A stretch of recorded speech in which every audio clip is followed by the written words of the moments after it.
All right. I think a question which most of us out here would like to know is it's a very simple question and very basic is that how do you make the money that you do? And withdrawing from that, I mean, just to understand the psyche, if you were given the opportunity of being called the world's richest investor, the world's wisest investor, the world's most gutsy investor, I'll take the world's oldest investor, if you don't mind. or the world's most patient investor, which do you think will be the most relevant and why? Well, I think what has helped me, you don't need to be real smart to be an investor.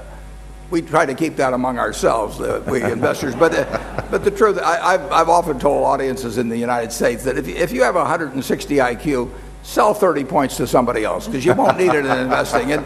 But what you do need, you need a reasonable intelligence, and you need a passion for the activity. I mean, to do anything well, you have to love it, I think.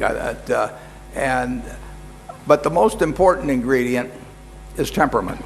You have to have the ability to form your own opinion, disregard the sentiment around you. You can't get excited because other people are excited or depressed because other people are depressed. You have to have. Now, you shouldn't get excited just because they're depressed or depressed just because they're excited.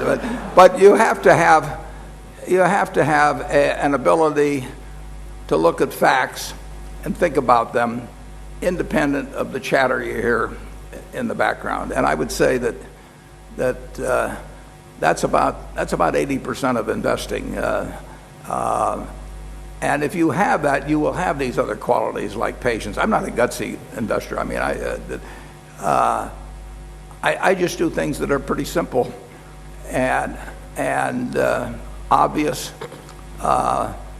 And I don't feel I have to get rich tomorrow or the next day or next week. I mean, if I've made a decision, in fact, the real test is this. If you're buying a stock, would you buy that stock if you knew they were going to close the stock exchange for a couple of years? Now, people buy farms all the time and they don't get a quote on it the next day or the next week or the next month. They buy apartment houses and they don't run out and get a quote a week later or a month later. They look to the apartment house itself, or they look to the farm itself in terms of what it produces to validate their investment decision.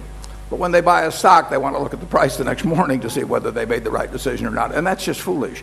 I mean, if you bought into a private business, you would look to the business to see how it performed. If it earned more money year after year and could pay out a reasonable amount to you, you'd feel quite satisfied and you wouldn't feel you had to get a quote every day. So if you're buying a stock, I mean, we're buying one stock now at the moment. And if the New York Stock Exchange closed tomorrow and stayed closed for a couple of years, I would feel fine with that stock because I'm looking to the business itself and not to the stock. And that attitude, which was taught to me by a fellow named Benjamin Graham 60 years ago, is still it's the fundamental philosophy by which I operate. And if you have that approach and you can ignore the enthusiasms and the wails of the crowd and all of that sort of thing, you're bound to do well in stocks.